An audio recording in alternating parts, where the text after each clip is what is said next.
Semua ni aku belum ada lagi Hello bos, saya nak beli semua ni. Okay, beli. Ini semua 1,400 tau.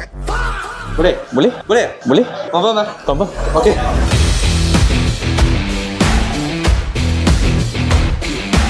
Hai guys, nama saya Gordon The Great Hobbyman dan hari ini kita berada di Grand Opening Impulse Gaming, Sungai Petani, Kedah. Okey, seperti biasa Gordon akan shopping jugalah, tapi Gordon hanya akan beli barang yang muat basket saja ya. Jom kita shopping.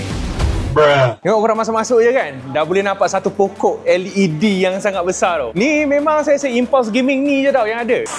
Diorang punya blind box memang banyak pilihan kat sini boleh tahan jugalah diorang punya Shinchan ni. Grand PP yang aku beli hari tu kan, diorang dah ada keluar satu yang Chinese New Year punya ni. Hello bos, saya nak beli semua ni. Diorang pun ada special edition punya ni. Beli.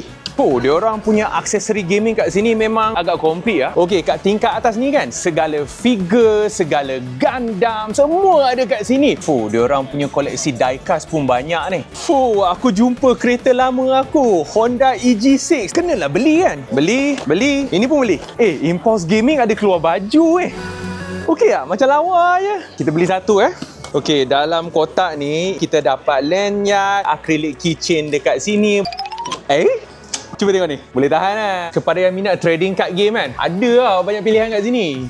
Yang blockies ni aku belum ada lagi, Kurama ni. Semua ni aku belum ada lagi Transformers. Aku rasa hari ni macam dah over budget sikit lah. Ini semua 1,400 tau. Boleh? Boleh? Confirm lah? Confirm. Okey, dalam semua-semua ni kan, barang yang paling menarik, ni dari blockies ni, figure yang terbaru dari Evangelion. On the spot kita pasang.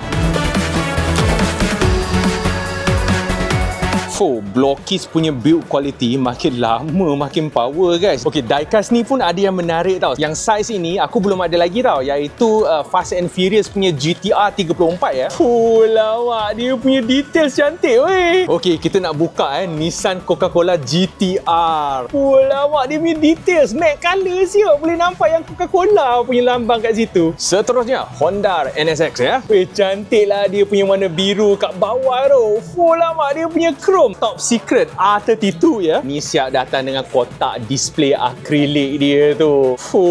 Lama, memang lawa lah. Okey, untuk yang ni pula kebetulan saya tak ada benda nak potong jadi hari lain saya akan buat unboxing untuk yang ni. Okey, seterusnya yang Chinese New Year punya Grand PP ni. Kotak pertama, ini pokok Grand PP ni. Kotak kedua, Grand PP ikan. Kotak ketiga, Grand PP kena balut beg merah. Kotak terakhir, Grand PP orange. Alright, jadi sampai di sini saja video kita. Kita jumpa lagi di video yang baru.